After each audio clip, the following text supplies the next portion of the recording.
नमस्कार, अपना उत्तराखंड देख रहे हैं आप सभी। आपके साथ मैं हूं जीनत सिद्दीकी। राज्य सरकार ने सरकारी खर्च घटाने के लिए नए आदेश लागू कर दिए हैं और इसके तहत स्वास्थ्य महकमा और पुलिस महकमे की बात करते हैं। इन्हें छोड़कर किसी विभाग में नए पद को मंजूरी नहीं दी जाएगी। इसके साथ ही इस वित्तीय साल में कर्मचारियों का कोई पे ग्रेड नहीं बढ़ाया जाएगा। साथ ही गैर जरूरी पद को खत्म कर कर्मचारियों का समायोजन किया जाएगा और खर्चों में कटौती के लिए अब किसी भी विभाग में सलाहकार और अध्यक्ष पद के लिए कोई नई मंजूरी नहीं दी जाएगी। चौथी श्रेणी के कर्मचारियों के खाली पदों को भी इस साल नहीं भरा जाएगा।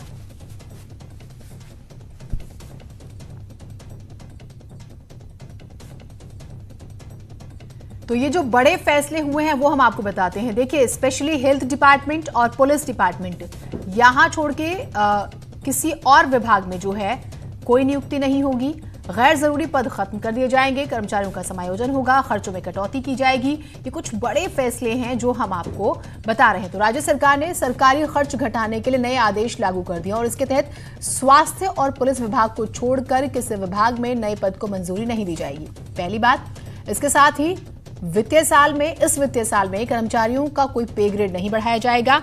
साथ ही गैर जरूरी पद को खत्म कर कर्मचारियों का समायोजन किया जाएगा। खर्चों में कटौती के लिए अब किसी भी विभाग में सलाहकार और अध्यक्ष पद के लिए कोई नई मंजूरी नहीं दी जाएगी। चतुर्थ श्रेणी के कर्मचारियों के खाली पदों को भी इस साल नहीं भरा जाएगा। तो ये बड़े फैसले जो हुए हैं वो हम आपको बता रहे हैं। कोई नई नियुक्ति नहीं होगी, साथ ही पे ग्रेड में जो है कोई इजाफा नहीं होगा। दीपांकर हमारे साथ, हमारे सहयोगी जुड़े हुए हैं। दीपांकर, क्या महत्वपूर्ण फैसले हुए हैं और इन फैसलों से कितनी बचत हो जाएगी, ये भी कोई आकलन? बिल्कुल, ये बड़ा अहम सवाल आपका है कि इससे कितनी बचत हो पाएगी। लेकिन मुख्य सचिव को और सरकार को ये उम्मीद है कि ये जो खर्चे हैं ये कहीं ना कहीं ऐसे वक्त पर नहीं किए जाने चाहिए जिसमें तो कोरोना के हालात चल रहे हैं और सरकार को कहीं ना कहीं अपना फाइनेंशियल मैनेजमेंट करना है। तो जितने भी ये फैसले हैं ये कहीं ना कहीं जो एडिशनल खर्चे थे उसको खत्म करने की कोशिश की गई है। हालांकि जो जरूरी खर्चे होंगे, फिर वो चाहे आपदा से जुड़े हो, चाहे हेल्थ से, चाहे पुलिस डिपार्टमेंट से, या फिर सैलरी, पेंशन, जो बड़े खर्चे हैं उत्तराखंड में सरकार के, वो सैलरी और पेंशन पे एक बड़ी अमाउंट खर्च होती है। इसके अलावा जो बाकी विभागों के तमाम और खर्च हैं तो वो तो चलते रहेंगे। लेकिन ये जो खर्चे थे जिन पे, जैसे कि कोई पोस्ट है, उस पोस्ट खाली पड़ी है, उसको खत्म कर दिया जाए, कोई नया पद इस बीच नहीं सृजित किया जाएगा, वहां पर खर्चा बचाया जाएगा, कोई फॉरेन टूर नहीं होगा। तो कुल मिलाकर कोशिश ये है कि जो एक्स्ट्रा वेजेस थे उनको खत्म किया जाए। ठीक, बहुत शुक्रिया आपका तमाम जानकारियों के लिए।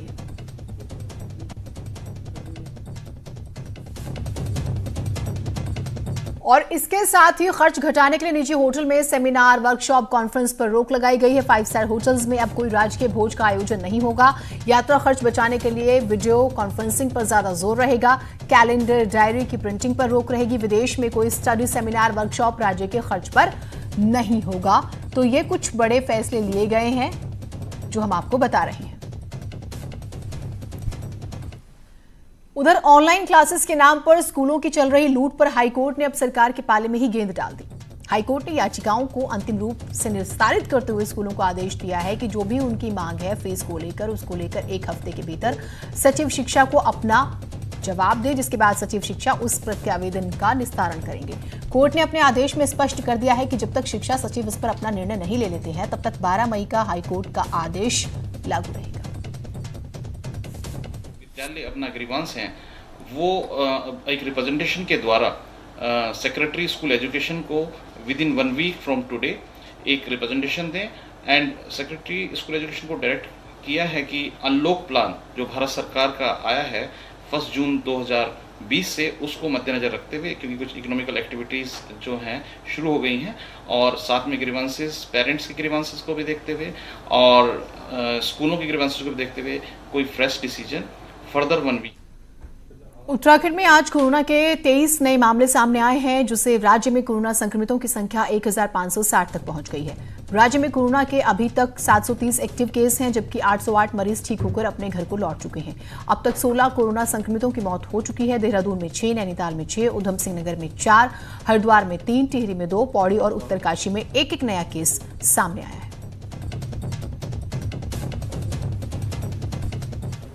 उधर राज्य में कोरोना से पीड़ित व्यक्तियों को भी खासी दिक्कतों का सामना करना पड़ रहा है। मरीज जब उपचार के बाद अपने घरों के लिए जा रहे हैं तो उनके गांव मोहल्लों के लोग भी गलत तरीके से पेश आ रहे हैं। ताजा मामला देहरादून का है, जब महिला डॉक्टर कोरोना पॉजिटिव आने के बाद ठीक होकर अपने घर को गई तो महिला के साथ मोहल्ले के लोगों ने बदमिजाजी की और इसके बाद पुलिस को फोन करना पड़ा और फिर महिला अपने घर पहुंच पाती है। और स्थिति को देखते हुए पुलिस ने सख्त निर्देश दिए हैं कि अगर किसी के साथ इस तरह का व्यवहार किया जाता है तो पुलिस सख्त कार्रवाई करेगी। जो इस तरह की बातें आ रही हैं बड़ी अनफॉर्चुनेट है और लोगों को लगातार कम्युनिकेट भी कर रहे हैं और हर तरीके से अवेयर करने का प्रयास भी किया जा रहा है। लेकिन उसके बाद भी अगर कहीं पर लगता है कि इस तरह की बातें रिपीट हो रही हैं तो स्ट्रिक्टली इसमें जो है लीगल कार्रवाई की जाएगी और जहाँ पर लगता है बड़ी सख्ती से इसमें कोई लीगल कार्रवाई करने की आवश्यकता है तो उसमें इमीडिएटली जो कंसर्निंग थाना इंचार्ज है, चौकी इंचार्ज है, वो कार्रवाई करेंगे।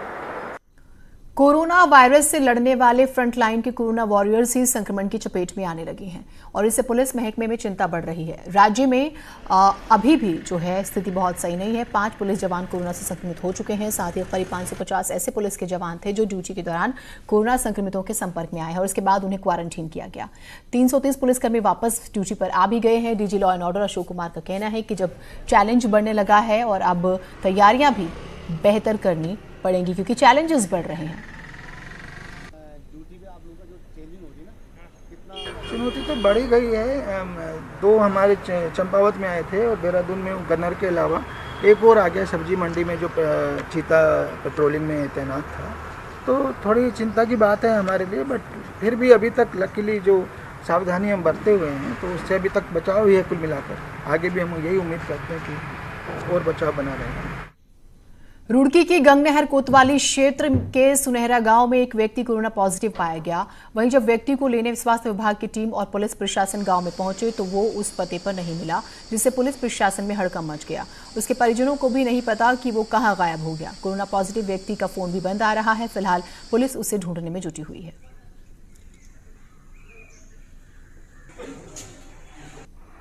सुनहरा क्षेत्र अंतर्गत एक कोरोना संक्रमित व्यक्ति की पुष्टि होने पर उसके पते पर जब पुलिस और स्वास्थ्य विभाग की टीम गई तो उक्त व्यक्ति अपने पते पर उपस्थित नहीं पाया गया।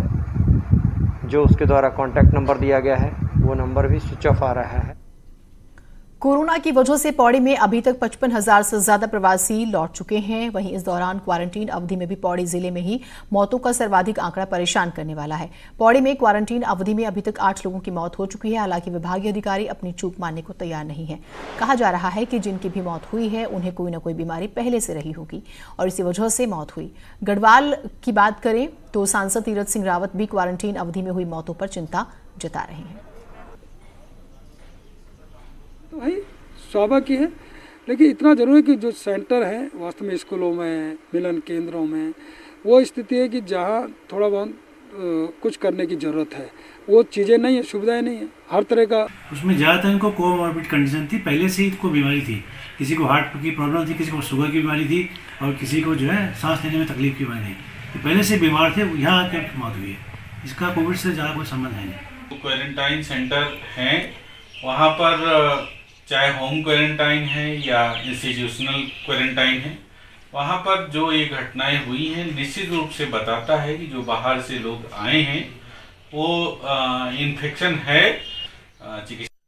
देहरादून में पुलिस का जवान कोरोना संक्रमण की चपेट में आने के बाद अब कई लोग पुलिस की मदद करने भी आगे आ रहे हैं। कोरोना से लड़ने के लिए फ्रंटलाइन पुलिस के जवानों को संसाधनों की कमी न हो, इसके लिए कनिष्क अस्पताल के डॉक्टरों ने पुलिस जवानों के लिए 500 फेस शील्ड देकर मदद की है और साथ ही आने वाले दिनों में भी अन्य संसाधनों की मदद देने की बात कही है।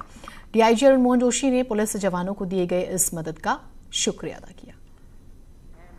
उन्होंने हमको लगभग 500 फेस वाइजर दिए हैं, बहुत ही अच्छी क्वालिटी के हैं। और सबसे अच्छी बात यह है कि जिस तरह से हेलमेट को हम लोग इस्तेमाल करते हैं बिल्कुल उसी तरीके से इसको इस्तेमाल कर सकते हैं। तो इससे मुझे लगता है कि जो हमारे कर्मचारी हैं उनको काफ़ी प्रोटेक्शन रहेगा और इस तरह से जो भी लोग कॉपरेट कर रहे हैं उनको मैं बड़े दिल से आभार उनका व्यक्त करना चाहता हूँ। लोगों ने जो दी है वो शील्ड है, फेस शील्ड है। नॉर्मली ये वायरस नाक के ज़रिए या मुँह के ज़रिए अंदर जाता है या आँख से जाता है, तो अगर उस शील्ड से लेके इस कोरोना वायरस से हम बचाव कर सकते हैं, जिससे हमारे सारे पुलिसकर्मी इससे संक्रमित ना हो पाएं। कुमाऊं में बीजेपी की वर्चुअल रैली हुई जिसे केंद्रीय मंत्री स्मृति ईरानी ने संबोधित किया। इस दौरान स्मृति ईरानी से मोदी सरकार के दूसरे कार्यकाल के 1 साल को जो है उन्होंने लोगों के सामने रखा है। बीजेपी नेताओं ने प्रदेश की पहली वर्चुअल रैली को ऐतिहासिक बताते हुए दावा किया है कि रैली में कुमाऊं के 1 लाख से ज्यादा लोग शामिल हुए। सोच से ऊपर उठकर कोई अगर भारत का इतिहास लिखेगा तो भारत ही नहीं पूरे विश्व में नरेंद्र मोदी का ये वर्ष स्वर्णिम अक्षरों में लिखा जाएगा। ईरानी जी ने जो आज रैली को संबोधित किया है, ऐतिहासिक, जो गलतफहमी फैलाते थे लोग और हमारे कार्यकर्ताओं का मनोबल तोड़ने की कोशिश भी करते थे, उनकी आंखें खुल गई होंगी। एक एक तथ्य उन्होंने रखा है, कितना बड़ा अमाउंट केंद्र सरकार ने हमको दिया है और उससे हम क्या क्या काम कर रहे हैं। कांग्रेस की वरिष्ठ नेता और नेता प्रतिपक्ष इंदिरा हृदयेश ने बीजेपी की वर्चुअल रैली पर हमला बोला। इंदिरा ने कहा है कि ऐसी रैलियों से कुछ नहीं होने वाला क्योंकि जनता 2022 में कांग्रेस को लाने का मन बना चुकी है। रोज ही मेरे पास फड़ वाले, मोची, छोटे आदमी आते हैं, उनकी रोटी का इंतजाम नहीं हो रहा है। कौन कर रहा है उनकी रोटी का इंतजाम? तो उनका गुस्सा है, वो इस बार तो इनके साथ नहीं जाएंगे। तो कोई वर्चुअल रैली कर रहे हैं उससे हम लोगों को कोई फर्क नहीं पड़ रहा। हम अपना फीडबैक बारीकी से दे रहे हैं और हमें मालूम है अगली सरकार उत्तराखंड में। टिहरी में यूथ कांग्रेस ने भाजपा की वर्चुअल रैली के खिलाफ प्रदर्शन किया और काले गुब्बारे हवा में उड़ाए। कांग्रेसियों का कहना है कि कोरोना संकट काल में भाजपाई वर्चुअल रैली और अन्य तरीके से बजट को ठिकाने लगाने में लगे हुए हैं। उन्हें इस पैसे से प्रवासियों को लाने और ले जाने में इस्तेमाल करने चाहिए थे, लेकिन वो ऐसा नहीं कर रहे हैं। तो सरकार की दोहरी नीति है जिसमें वो एक तरफ लोगों को भाषण से अपने जाल में फंसा रही है, लेकिन जो हम जनता का पैसा है उसको अपने प्रचार में वर्चुअल रैली के लिए 144 करोड़ की जो उन्होंने एलईडी खरीद ली है, हम इसका पूर्ण। कोरोना संकट की वजह से जो प्रवासी पहाड़ लौट रहे हैं उन्हें उनकी क्षमता के मुताबिक रोजगार उपलब्ध कराया जाएगा। उत्तरकाशी के डीएम ने उद्योग मित्र और जिला स्वरोजगार प्रोत्साहन एवं अनुश्रवण समिति की बैठक ली है, जिसमें कहा गया है कि प्रवासियों को मुख्यमंत्री स्वरोजगार योजना से लाभान्वित करना सुनिश्चित करें और इससे उन लोगों को स्वरोजगार प्रदान हो सके। डीएम ने मुख्य उद्यान अधिकारी को फ्लोरिकल्चर को बढ़ावा देने के लिए टिश्यू कल्चर लैब सुचारू करवाने के निर्देश दिए हैं और विभाग में ऑनलाइन रजिस्ट्रेशन की प्रक्रिया भी चल रही है। अगर अपना सामान्य स्किल है, सामान्य ज्ञान है तो उसको वो इस योजना को कर सकते हैं और अगर आवश्यक होगा तो हम रूट सिटी या अन्य प्रशिक्षण संस्थाओं के माध्यम से उनको एक छोटा प्रशिक्षण भी दे सकते हैं किसी फील्ड में, जैसे उनको, जिससे कि उनके अपने स्किल में और थोड़ा डेवलपमेंट हो सके। मुख्यमंत्री स्वरोजगार योजना के क्रम में मेरे द्वारा बीडीओज को निर्देशित किया गया कि वो लोगों को आइडेंटिफाई कर लें और उनके इंटरेस्ट के अकॉर्डिंग जो भी उन्हें बेनिफिट्स दिए जा सकते हैं या जो स्वरोजगार से रिलेटेड जिन स्कीम से उन्हें लाभान्वित किया जा सकता है उस संबंध में एक कार्रवाई वो हम लोग कोशिश करें करने की। साल 2019 में अपने केदारनाथ दौरे के 1 साल बाद प्रधानमंत्री मोदी ने वीडियो कॉन्फ्रेंसिंग के जरिए धाम में चल रहे कामों का जायजा लिया। प्रधानमंत्री मोदी का हम जिक्र करेंगे। मुख्यमंत्री त्रिवेंद्र सिंह रावत और सीनियर अफसरों ने ड्रोन के जरिए उन्हें इस बारे में जानकारी दी और आदिगुरु शंकराचार्य की ध्यान गुफा का निर्माण, सरस्वती नदी के घाट, ब्रह्म कमल वाटिका, वासुकी ताल के रास्ते में यात्रियों के लिए म्यूजियम, तीर्थ पुरोहितों के लिए बनाए जा रहे क्वार्टर्स का काम देखा। प्रधानमंत्री मोदी ने सीएम त्रिवेंद्र और अफसरों को कहा है कि इस समय हालात की वजह से भीड़ कम रहे, पुनर्निर्माण का काम काफी ध्यान से किया जाए।